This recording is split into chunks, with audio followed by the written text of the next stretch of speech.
Bismillahirrahmanirrahim. Assalamualaikum warahmatullahi wabarakatuh. Dulu orang tua pernah bilang, kalau ibu dan ayah sudah tiada nanti, selepas kebumikan, jangan buru-buru balik lagi.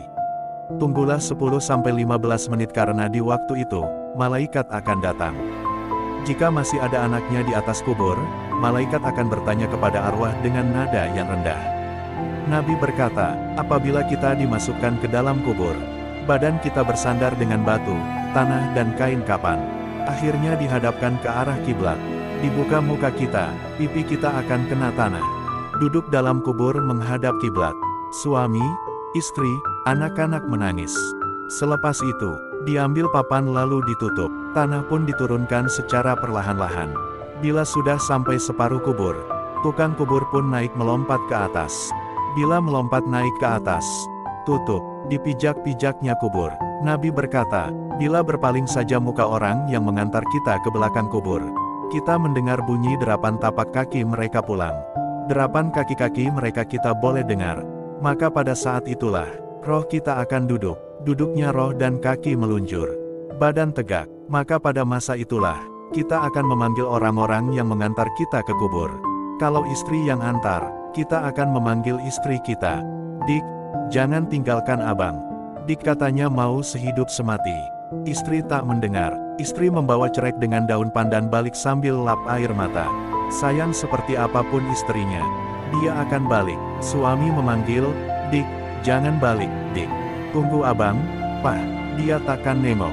Dia tetap balik. Selepas itu, kita akan melihat anak-anak kita balik. Kita panggil anak-anak, tapi tak dengar. Selepas mereka semua pergi, datanglah dua malaikat, yang hitam kedua-duanya, yang biru kedua-duanya, dan kita dengar langkah kaki malaikat lebih kuat daripada langkah kaki-kaki orang yang balik tadi. Siap dengar bunyi rantai yang dibawa lagi menakutkan, yang tak pernah senyum dan ketawa. Malaikat masuk terus menghadap dan memanggil kita. Hai manusia, malaikat tak berkata, hai ustaz, hai ustazah. Malaikat tak menyebut, malaikat pun tak kenal kita. Malaikat tak memanggil hajah atau haji, tapi memanggil, hai manusia, apa pendapat kamu tentang Muhammad bin Abdullah? Itulah pertanyaan dia, maka kita akan menjawab, dia itu adalah hamba Allah. Dia adalah pesuruh Allah. Aku bersaksi tiada Tuhan melainkan Allah dan Muhammad itu pesuruh Allah.